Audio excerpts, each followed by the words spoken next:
This is going to be awesome. I know. Not only did I find a non-crazy guy on a dating site, but you're actually real as well. Well, you should still... Scan your entire Twitter history for problematic bullshit and then Google your name in quotes along with things like court date and multiple wives and triple homicide. Yep, way ahead of you. 0 hits, by the way. Right on. So I'll see you tonight. Really looking forward to it. Me too. I can't wait. Who is that? 20 odd years to go until I'm 49. Oh, you can switch out the meat in any of the burgers for vegetarian things. I love that about this city. Sorry, I'm just pretending to find the menu super interesting instead of capitulating to awkward silence. Oh, I know. Wow, they list the calories of everything. Wow, 750 calories in a mushroom. Who would have thought? Yeah, sorry. This is why the first line of my dating profile was like, hi, I have terrible problems. Just getting that one out in front. Oh, did you ever read that John Ronson book about shame? Yes! Oh my God, it's like, yeah, just own it. People don't care what you did. They just want to be superior to someone, so don't play into it. Sorry, I didn't mean to imply you have anything to be ashamed of, though. Oh, I do. Dude, I was in a nerdcore band for like a year once, literally rapping in a fake English accent because the entire point of it was 3 people who were too afraid to be authentic. I'm like maths when the shit goes on. I divide the squares, then I'm octagon. Okay, that is hilarious. No, it really isn't. It's just one of those abandoned projects on the way to finding your voice. And this is not my voice. Well, whatever. This is already 10,000 times better than the last date I went on. Yeah? I just tend to assume I'm 100 times worse than everyone else. It's kind of a depression anxiety thing, I guess. One word. You're not getting one without the other. I don't know why there are 2 separate words now that I think about it, but I'm always thinking about it. Please interrupt me. I totally get it. Like, I've known people, I've had my moments. It's just hard to conceptualize what it's like for someone who has it worse. But I want to try at least. Thanks. Yeah, I don't know. There needs to be some kind of catch-all term for the whole anxiety, doubt, fear, self-hatred, self-sabotage ball of wax. Yikes, ball of wax? There's a hot new lingo of 1920. Boomers, am I right?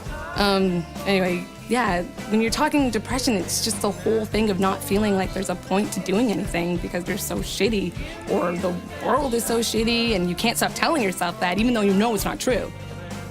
It's not true, like it's not, but you just want to believe for whatever reason. It's not true. All night you've been apologizing for, like, standard things. I know. Obligatory line where I apologize for apologizing. You can at least somewhat take it as a compliment in that I'm so afraid of losing this and I'm generally anxious around you, and then I'll eventually let myself be comfortable around you in, like, 3 years.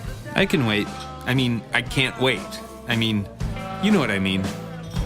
Thanks. Hey, there are whole countries like that, you know? I read in a guidebook about Denmark once. They're all like an old ketchup bottle. At first, nothing comes out, and then eventually all of it comes out all at once. So, yeah, ketchup. That's amazing. Yeah, that's kind of me for sure, except no one's willing to keep shaking the bottle. I love metaphors, actually.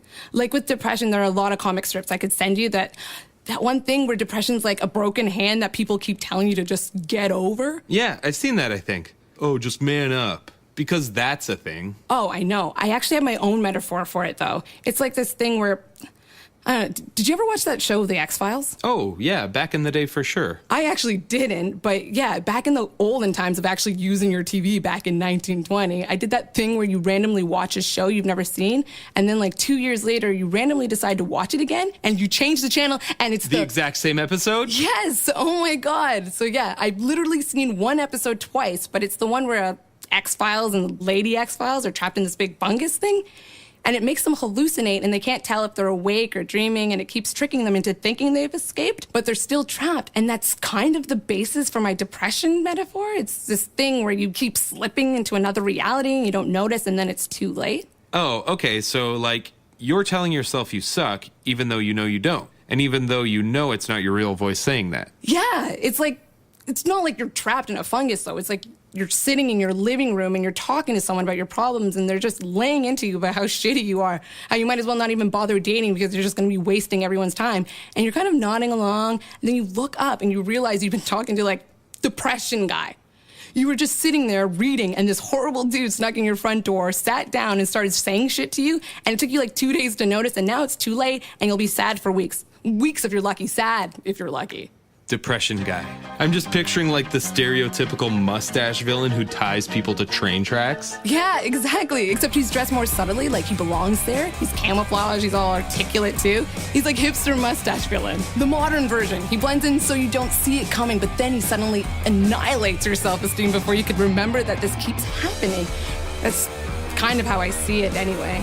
I swear to God, I have to think of depression as this outside entity that tricks you into forgetting reality because intellectually, I do know that I'm all right, that I'm good and kind to everyone, that the number one symptom of being a bad person is not worrying about how good of a person you are. There's just this total asshole that keeps sneaking in and ruining your life and you're trapped. And then suddenly, it's been a week since I left the house and the cycle continues. Yeah, it's some X-Files stuff for sure, eh? Oh, what was your rapper name, by the way? God. Lady Anna Trump. Right on, right on. You see? Shane-tastic. It does help me understand, though, actually, the whole depression guy thing. Does it? Come upstairs. Innocently, not suggestively.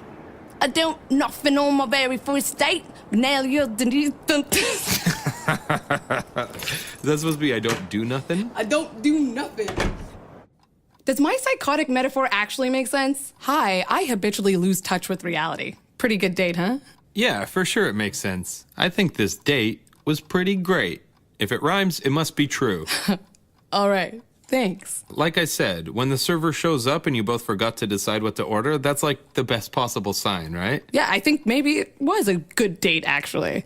Well, in retrospect, it wasn't a perfect date. You did kind of overshare a lot, actually. Oh, God. I did, didn't I? I know. I'm sorry. I don't know. Sometimes people are just kind of politely humoring you. I know it seemed like everything was fine at the restaurant, but if you really go over all the stuff you said... I was at least semi-articulate, though, wasn't I? I really tried to explain the whole depression thing and not be all ashamed. There are different kinds of depression, too, though, right? Oh, my God, yeah. I was just trying to kind of conceptualize my own situation. But yeah, some people just have terrible chemical things that cause it, or they have issues stemming from childhood. Well, exactly. That's why metaphors are so juvenile. Whatever your good intentions, people are going to assume you're speaking for everyone. Oh no, you're right. What's the difference between omission and ignorance? People these days tend to search for easy answers, convenient little blurbs that can explain huge, complex issues, and you're just doing that. Yeah. You should have put something like that in your dating profile. How you're really kind of self-absorbed and naive. How you're really immature and whoever dates you is going to have to put up with a lot. And then you have to ask yourself, if your dating profile requires so many disclaimers at the front of it, then there's probably not much point in having one. Because you'd just be wasting somebody's time. Other people aren't like you. They're more mature and centered and a lot happier. And you can't just show up with all your issues and expect them to tolerate you. Yeah. There's a certain level you have to get to before you're entitled to love and mutual support, right? I can imagine it, though. I just went on a date that went pretty well. That was me. I can do it. I believe I can do it. That was like a week ago. He actually texted half a dozen times before he gave up. That must be a new record. I told him about you, you know. He wasn't bothered. You assume you know how people will react, but you're never right. You're just... You assume they're telling you the truth, though. Generally, only the insults are people telling you how they really feel.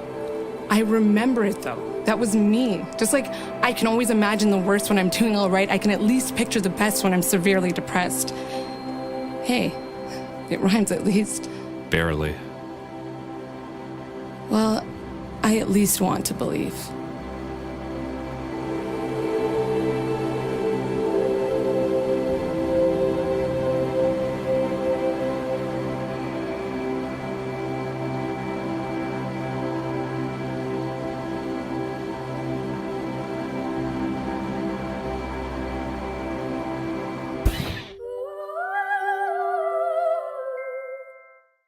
Hey, I'm Hannon, and I play Safra on the show People Watching, and if you like that episode, come check out facebook.com/subnormality, where you can find more of our stuff, our things.